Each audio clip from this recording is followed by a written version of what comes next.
It's time for Remodel Revolution. And now, an award-winning contractor with over 40 years experience. Here is Alex Guthrie. And what an incredible show we're going to have today. We have Michael Rubino. He is a mold expert, author, and a contractor. We have an amazing contractor in Dallas, Mr. Michael Turner, and my very, very good friend, a professional real estate global advisor, Bess Dixon. Stay tuned. We'll be right back.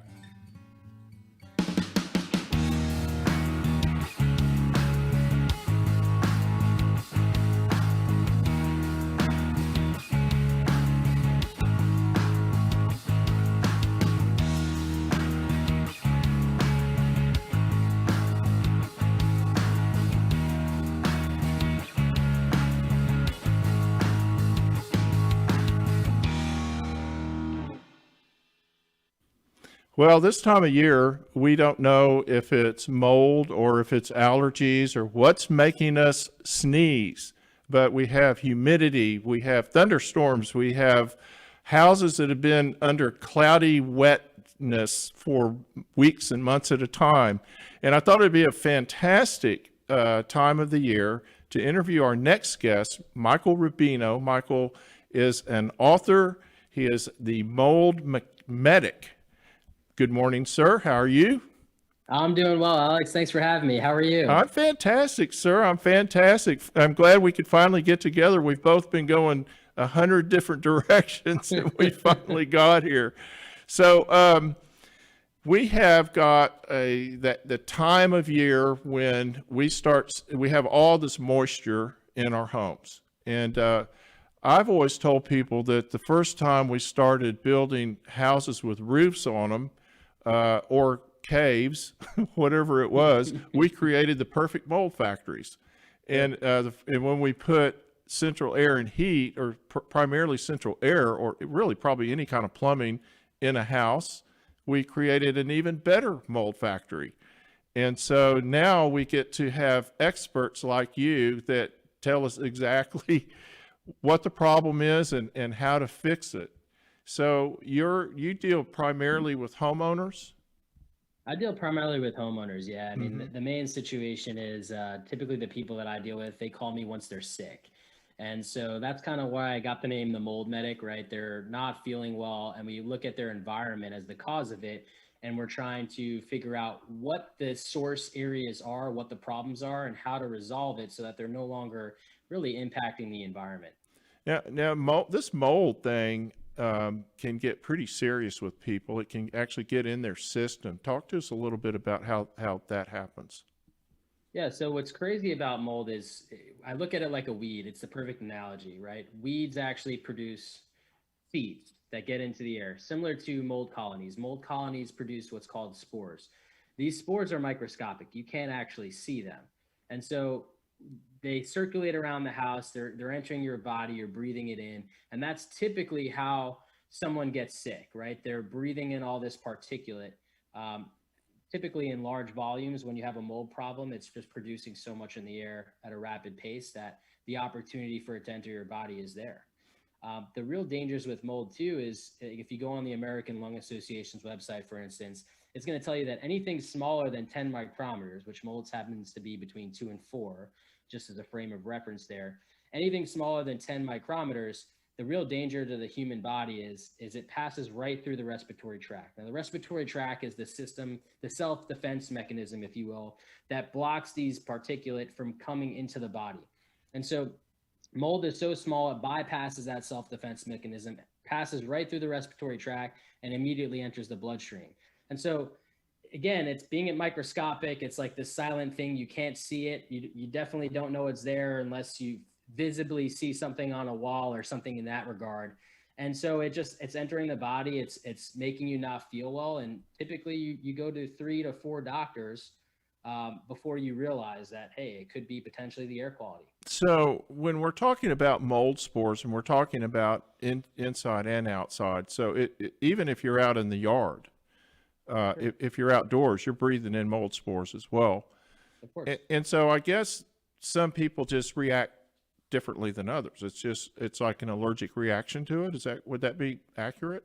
Yeah, and I think also too, there's a lot more volume of air outside than there is inside, right? So if you have a concentration of mold actively growing in your home, producing these mold spores, likely you're breathing in more mold per cubic meter, if you will, than you will outdoors. So you have the two compounds, right? You have more mold potentially growing inside at a larger volume that's entering the body, but then you also have certain people that are not detoxifying the same way as others.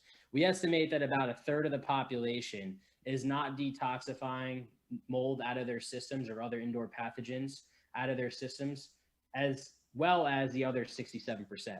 So, when you take a look at that, it's really no secret that certain people are sensitive to mold. There's actually a gene that they call the mold gene, and it actually is the HLA-DR gene. And about 1 in 4 people have this gene that just does not allow their body to methylate and detoxify the way the other 75% of people do. So you start looking at this thing, you have autoimmune disease and autoimmune disorder that makes you more susceptible to environmentally acquired illness. You have the mold gene, right? That makes you susceptible to environmentally acquired illness. Pans and pandas and children can make people more susceptible to environmentally acquired illness. And then there's just the fact that we're more susceptible because we're not as exposed to these things as in the past. We're more protected, so we don't have that kind of natural immunities or the natural fighting mechanisms as strong as maybe our parents or grandparents did. So what is the worst mistake that you see builders make that are causing mold in houses? Yeah, I've dealt with this personally. I think the biggest mistake that they make is when they deliver the lumber originally to build the house, they're sitting it in the mud and it rains. And just kind of like a science experiment. If you have a wet sponge sitting against a counter, right? You pick up the wet sponge, what happens? Underneath the counter is wet. And so what happens is when two substrates touch together and there's moisture involved, it's going to trap the moisture. So when you have lumber sitting against the dirt, the dirt's going to harbor moisture. It's going to stay in the lumber long enough for mold to start to opportunistically grow. Mold can grow in as quickly as 24 to 48 hours. And one of the main molds that we see outdoors, and also is the #1 mold that we find indoors, is going to be the Aspergillus penicillium species. And those are the allergenic species that also produce mycotoxins, which obviously are toxigenic and can really produce debilitating effects, whether it's something as simple as like the onset of a cold that never goes away, or whether it's something that's more neurological like anxiety, insomnia, or something along those lines, right? So we know that there's different molds that produce different symptoms. And I think we can really avoid these things by stopping to deliver mold in the lumber, build like a cribbing for it to keep it off the ground. And the other thing is when the house is dried in, right? Because you still have the rain and other things that are going to impact the wood, obviously, as you're building. It's unavoidable. But once it's dried in, you can definitely treat for mold to remove the mold, any potential mold that's there, before you start bringing in insulation and drywall. You do those two things, you'll be surprised at how much we solve this problem. And a lot of builders have done that. It became a big, really a part of the process in the 90s when this became, and I believe that a lot of our mold issues with our houses, particularly starting in the 90s when it was getting really bad, is because we're building them so much tighter. And we had to adjust the systems to work with the house. Plus, some of the building practices just weren't good and needed to be updated. And I think for the most part have. And so the builders had to learn about mold as well, which was a big, learning process for us. And so we have this thing that we hear about always, which is black mold. Is it Stachybotrys? Yeah. And that's supposed to be the killer mold. Is it? Well, it's a toxigenic mold, right? So that's why they call it the killer mold. There was a lot of cases that are still, kind of in the crosshairs of who's right or who's wrong. But you had this famous case in the 90s in Cleveland where you had a lot of infants that were unfortunately exposed to stachybotrys, where they felt that it could have been the cause of certain infants dying in that particular facility.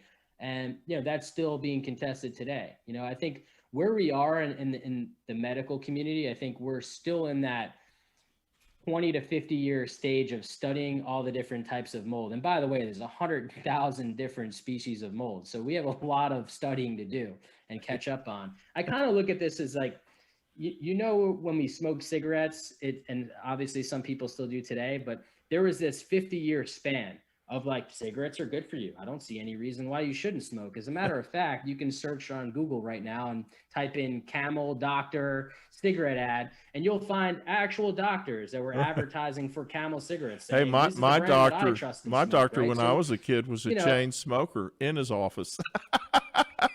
50 years, Right, it took us 50 right. years to say, hey, cigarettes are not great.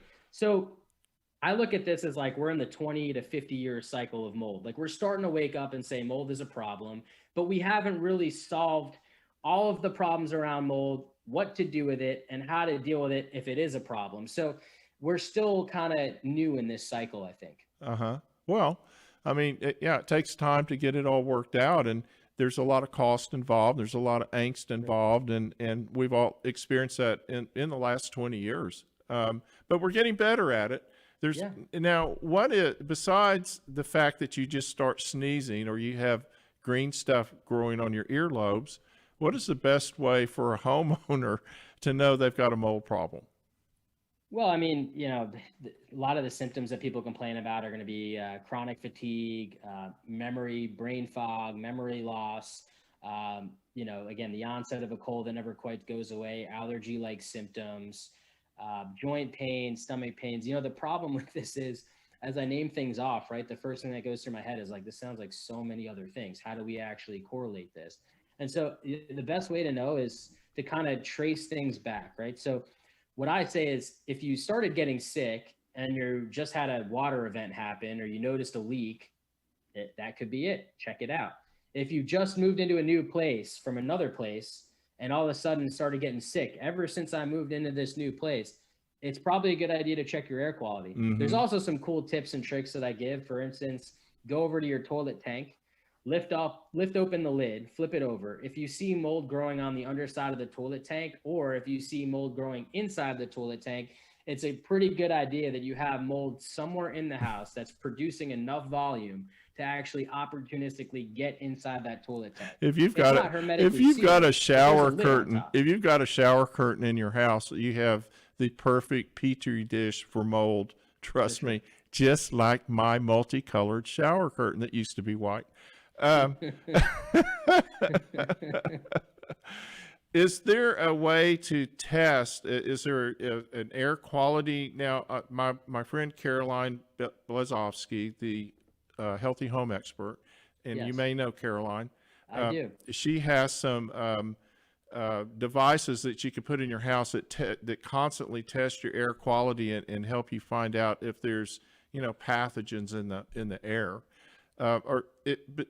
Besides buying one of those, are you recommending that you just look and see if you can physically see it? Well, I think that's the first line of defense, right? Look if you see those coffee-like stains, right? That we've all seen in our office buildings or sometimes in our homes when we have a leak, around walls or ceilings, right? Those coffee-like stains, that's evidence that there's water intruding somewhere.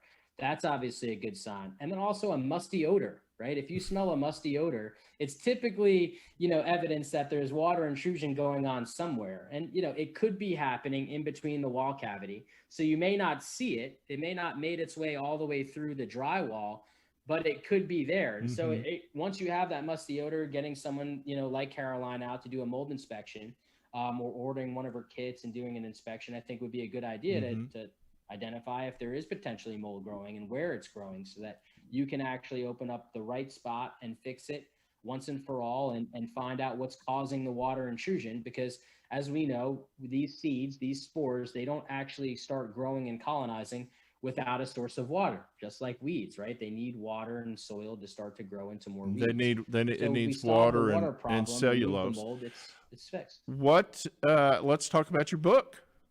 Yes. You've got a book, the Mold Medic. The mold medic. Yeah. Tell us about I like it. the mold mechanic though too that you were about to say. That's a great name. I don't know why I keep saying that. It's on Amazon. It's $8. It's a heck. That's the Kindle price. That's a heck of a deal. And this is just primarily about mold removal. Yes. So that's my background, and I've been in the construction industry for a long time. My dad's been a contractor my entire life, so I've been exposed to construction since I'm 5. So my background is actually removing it, doing the rolling up your sleeves and doing the hard work to remove it, to find out what's causing the opportunity for it to grow in the first place, and getting everything repaired. And so what I've noticed is, and the reason why I wrote this book, is I've noticed that the restoration industry, the mold remediation industry as a whole, has been missing some of the scientific aspects of mold removal. And we talk a little bit about this, how mold has root-like structures called hyphae that grow into building materials. Just like weeds have roots, mold has roots too. And typically when you take your 3-day class to become, a licensed mold remediation contractor, they teach you about opening up the wall, right? Removing the drywall, maybe removing any insulation behind it. But what they don't teach you is about the byproducts that mold creates while it's there.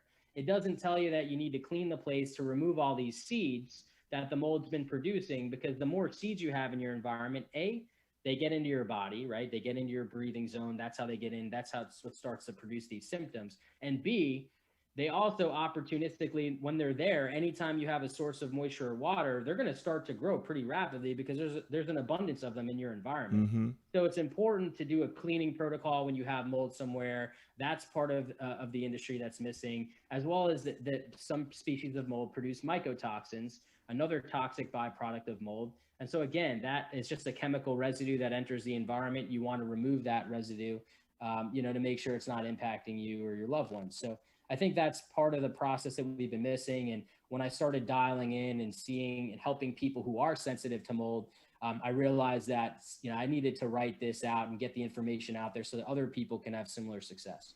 Well, Michael, I really appreciate you coming on with us today. This has been a fascinating discussion and hopefully very helpful. And hopefully folks will buy your book if they decide, if they think that they've got a problem.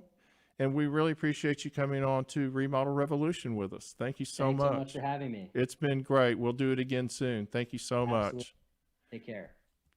We're going to take a quick break. When we come back, we've got the stars of the studio, and it's not me. We'll be right back.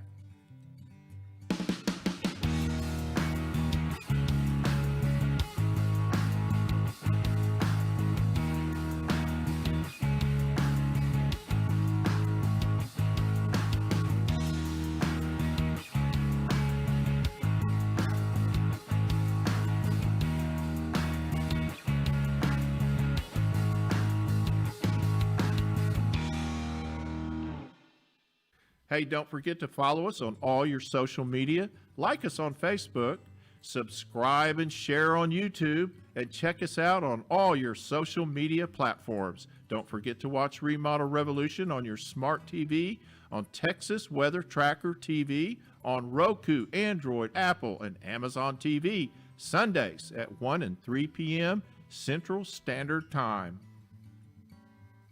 Imagine this, a totally customized, organized, and beautiful master closet. A home office that fits right into a perfect space. A pantry designed specifically for your storage needs. Imagine your home totally organized. It's time to call the design professionals at Closets by Design DFW and turn your dreams into a reality. With a design staff over 30 strong, Closets by Design works directly with you to create your dream space, and they build it closet locally, helping support the DFW community. Check them out at dallas.closetsbydesign.com or call them at 972-361-0010. Use the promo code RRV to find out about the amazing specials and discounts available. That's dallas.closetsbydesign.com or call them at 972-361-0010. And don't forget that promo code RRV, Closets by Design.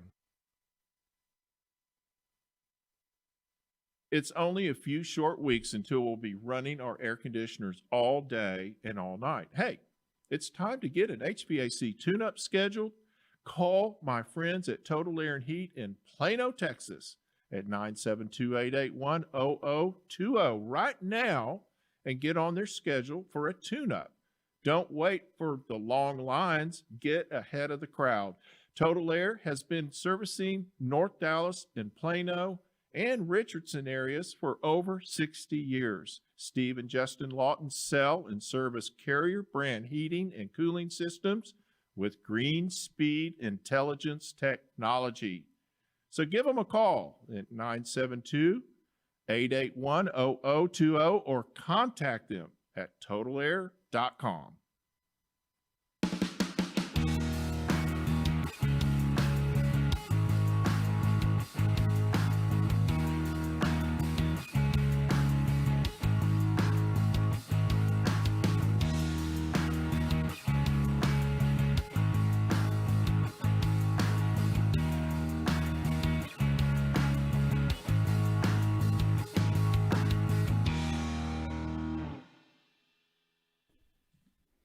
Well, you think launching missiles at each other is bad. Try being in the home building business.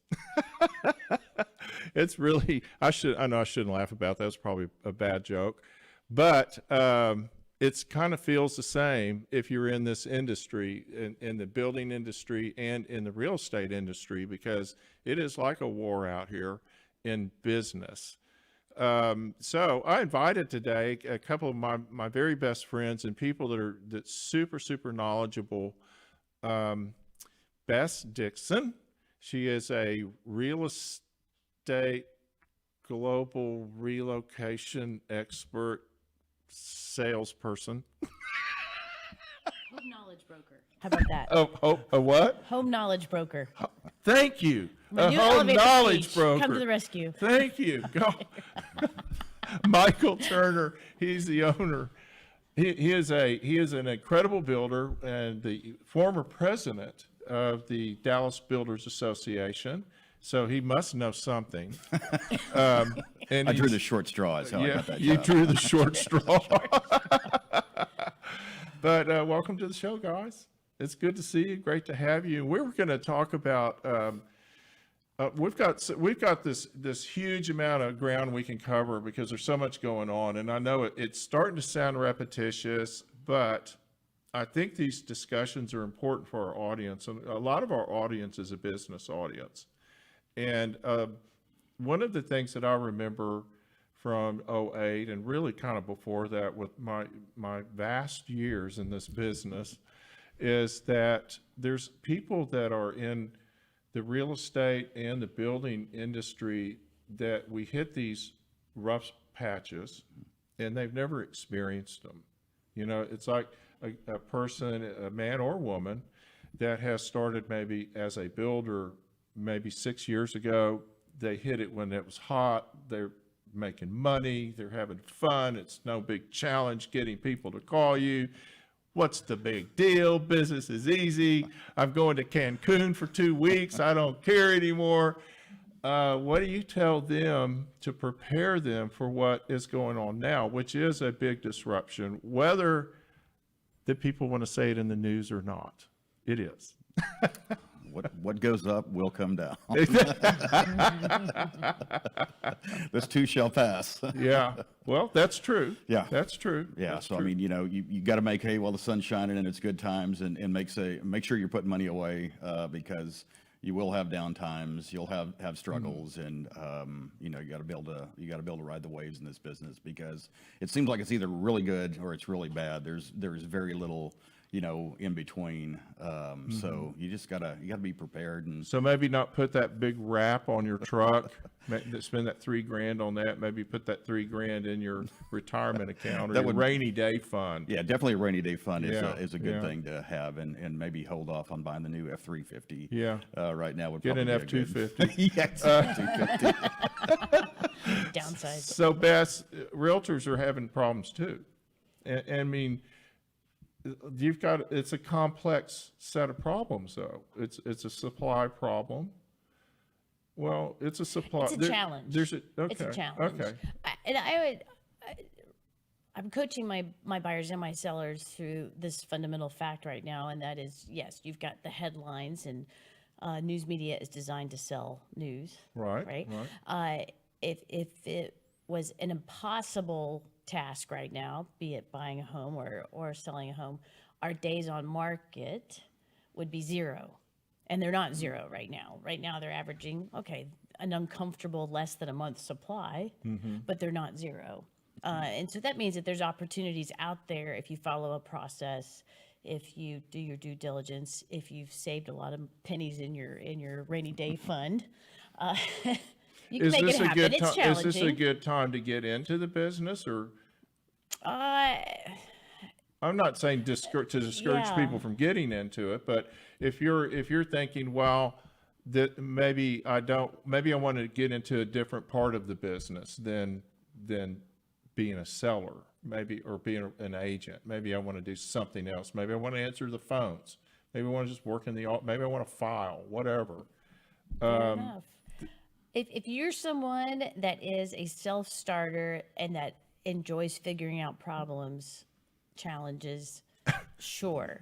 If you are someone, if you're, what I'm encountering, I'll say this with a lot of the transactions I've got going on right now, my biggest challenge, besides diffusing consumers' preconceived assumptions of how this works, and that probably also applies in the building business as well as the resale business, outside of that challenge, is coaching the others agent on the other side along that might have just received their license because they lost their job from COVID and they could take real estate classes online. And what else should they do with their stimulus money anyway than just to do a real estate license, because they've always thought it would be great. And Go to the beach. You mean instead of going to the beach? Right. And a real estate transaction has speed bumps in it anyway. And then to add an extra challenge of someone that is inexperienced with being a professional problem solver, which is probably the biggest part of my job. I mean, sometimes my problem might be explaining my client's expectations and how that marries up with Michael's challenge of meeting regulations and timing and supply chain challenges. Finding building materials right now is the challenge. Such a great segue into what I was going to bring up next. And we have a chart we're going to put up that shows the regulatory costs are added to a home right now if you're building a home. And I one of the reasons I called Beth, she put this up on LinkedIn the other day, and I thought it was just stunning to see this number, that 24% of the cost of a new home is regulatory stuff. For lack of a better word I can say here. Michael, talk to us about how this works for a builder. Just increases the overall cost of the house. And, right now we're able to absorb that in the market because demand is strong, interest rates are low. And so you can kind of roll that in there, and it only factors in, X amount of dollars per month. But, you'll start to really see some pushback as interest rates will start to creep up over the next year. I think everything we hear right now, we should be good for the near future. But as we know, that will change. The demand on the housing market right now is, like nothing we've ever seen. I've been in the industry 37 years and have never seen it this crazy. And you know, it just, at some point in time, it will, you know, it'll rear its ugly head, and all those regulatory costs will, you know, when you factor in what rates are, and just you keep tacking that stuff on to the back end of the price, and, you know, eventually there's pushback, or you just start eliminating people that can't afford They it anymore. can't quite get Yeah. to that payment that they're going to have, or whatever it is. They can't borrow that money, and that's my big fear going forward for the near future, is that we're out pricing our buyers, and it's not you don't have control over that. No, I mean, when you see lumber cost, you know, everybody's aware of that now. You know, you see that that's front page headlines now. You know, that the cost of lumber, you know, some commodities have gone up fivefold, you know, in the past year, but, you know, overall framing package is anywhere from 50 to 75% higher than it was, Unbelievable. you know, a year ago. And, you know, you take some, you know, larger luxury type homes, you know, you take a lumber package that was $75,000, now it's $125 to, you know, $150,000 in some instances. And, you know, people are going to start, you know, tapping the brakes and going, maybe I'll wait till this. Well, I've kinda talked see to what some happens. people that are already hearing that, Yeah. and it just makes everybody a little jittery. Sure. And so the problem is that you have to have this person's income match the higher cost that normally they would have matched, but now all of a sudden they don't. All of a sudden there's that additional chunk of money, big chunk of money, Yeah. What's that they didn't qualify for. Or whatever. Sure. Oh, how many people do you know that their salary increases 25 or 30% every Exactly, year? in a year, And exactly. and that's what we're dealing with in building cost, you know, Right. increases. I mean, essentially, we price things so that people can afford to buy them, right? So we've all watched this housing. The three of us have a few years involved in this. And so we've watched it go from an average cost of, you know, 200,000, actually, I remember way under that, to what is it now? Almost 400,000, almost Yeah. twice that. Yep. And that's huge. And so your client has to be able to, your customer has to be able to pay for that. Yeah. Do you see an end in sight for the, people are asking me if the price of material is going to go back down, if this stuff's going to settle down. I don't know of course, I don't think anybody know the answer. Right. But the way everything else is going, I don't know if we're not just setting a new baseline that's higher. Yeah. I definitely think and we are. everything's got to follow Yeah. that, including salaries. Well, you know, being in the business, we follow, you know, what a sheet of OSB, you know, cost, and you Right. go into Lowe's or Home Depot, and you and I remember it when it was, you know, $5, $6, $7 a sheet.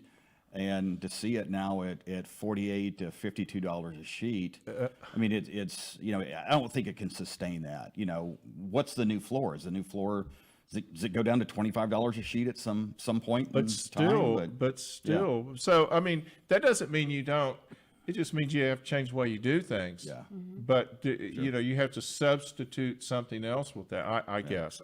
You know, I think it's the perfect time in the market for innovation, and let's find some new you know, products and materials that we can use to, Yeah. you know, not be held hostage. well, by that's a lumber great prices. point, though. That's a Yeah. great point. And that's generally, I guess, what these things do. So supply, talk to us about supply, because what we're hearing is there's lines of people going down the street at the D.R. Horton development, not pounding on the door, begging them to come in and let them buy a house. I'll take the first one you've got.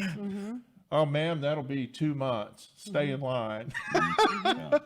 Is that true? That's true. Part of it too, there's certain areas that D.R. Horton's building in, from what I understand, that their salespeople have been told to only sign 3 contracts a month. Wow. Period. Wow. And the reason why is going back to the supply deal is that, you know, builders are not 501c3s. They're actually business people. Really? And they do I've had this. those years, though. Yeah.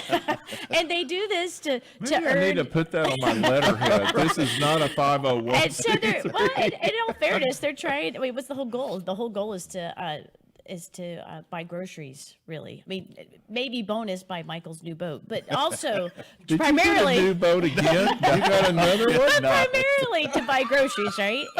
And so what was happening was they were, you know, typical build for new builders is 8 8 months and maybe 9 months now, thanks to window deliveries and other things, right? But by the time they were actually handing keys over to people, they were finding they really were breaking even if they were lucky because of all the ongoing changes. Hey, by the way, that quote on that lumber package is now this instead of this. Yeah.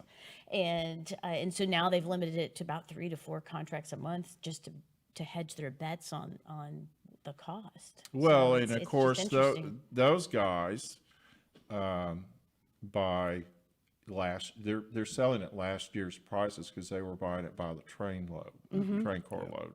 Michael's not. No. That is And correct. so what this really starts to affect is the small builder, the small volume builder. They don't have the advantage of volume. So what are your thoughts along those lines?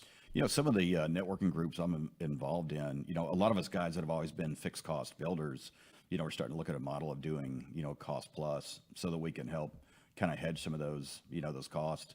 Depends on the contractor using. Some of them have, escalator clauses in there. But that's never a good way to start off a relationship. with a relationship, homeowner yeah. going, hey, It's the we thought this price was going to be this, but except. this is Yeah, really right. what it is. Yeah.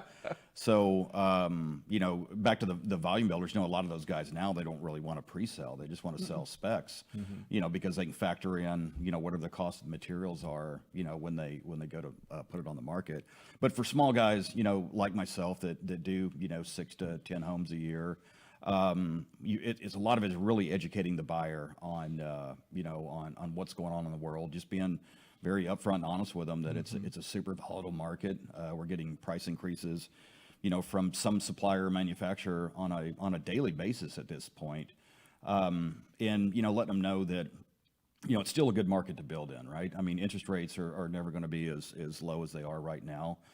So we can absorb that. None of us have a crystal ball and know what next year is going to bring.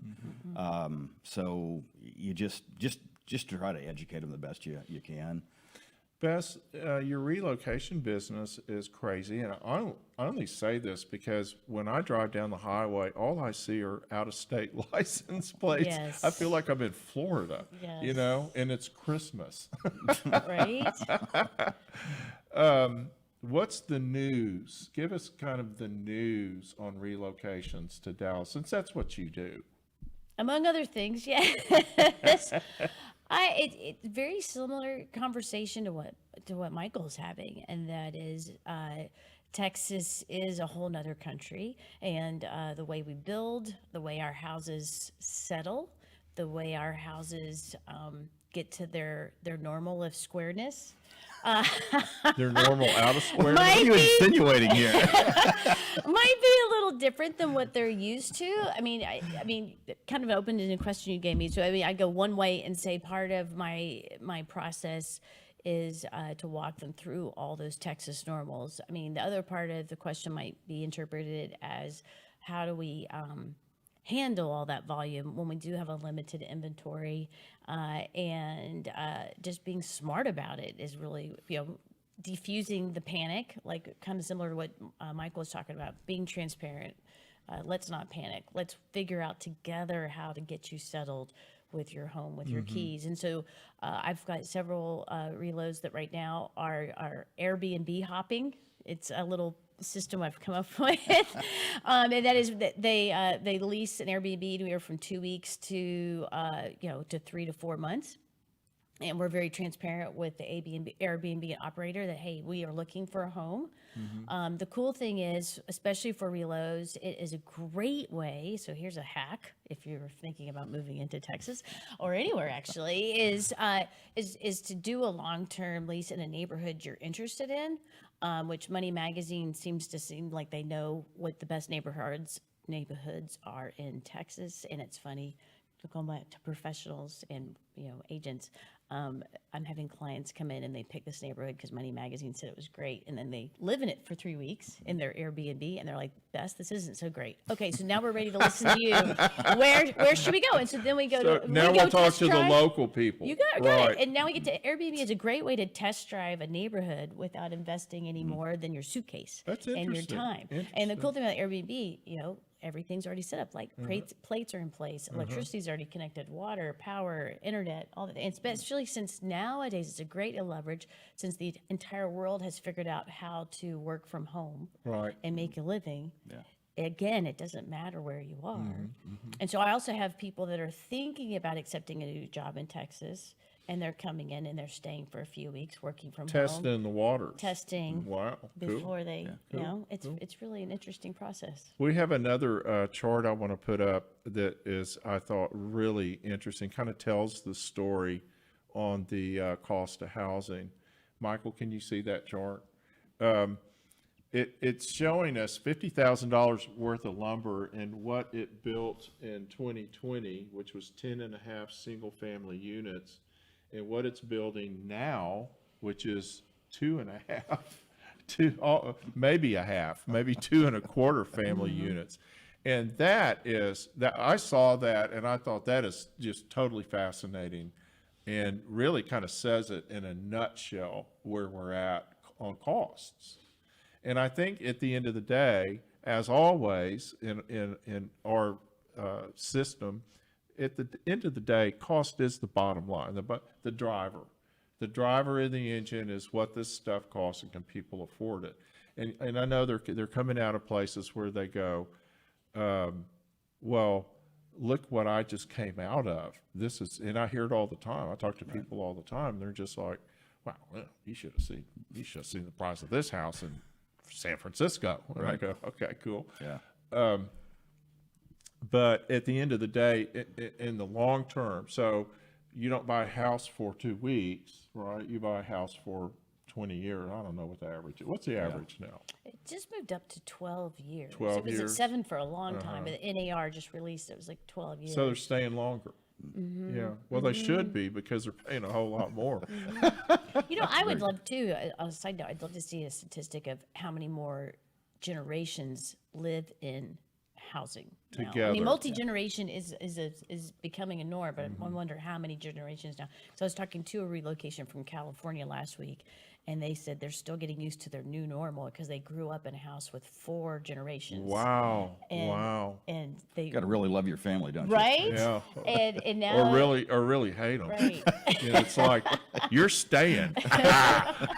It's just blowing their mind that single generation or possibly double generational living in Texas is our normal, because they said everywhere and where they were in California, they were outside of LA, everywhere was at least 3, if not 4 generations in And is one that house. share the cost? The Right, they living just can't afford to expenses, or- move. Yeah.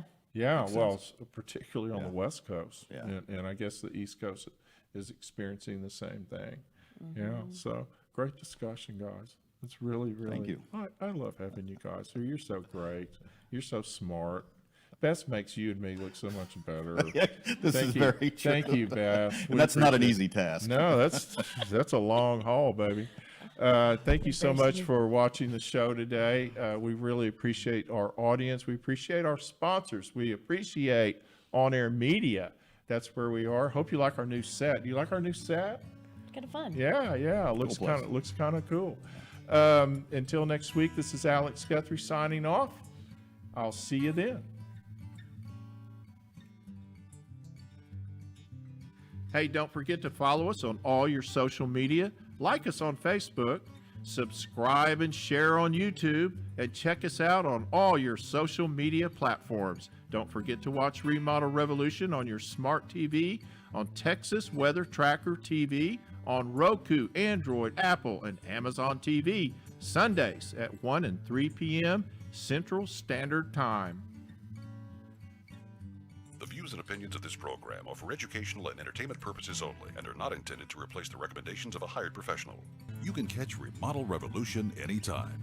Follow the show on the website, remodelrevolutionradio.com, or on social media, Facebook, Instagram, and Pinterest, using the handle at Remodel Revolution Radio. You can always listen to the show on iTunes, Spotify, Google Play, and TuneIn, and watch the show anytime on YouTube.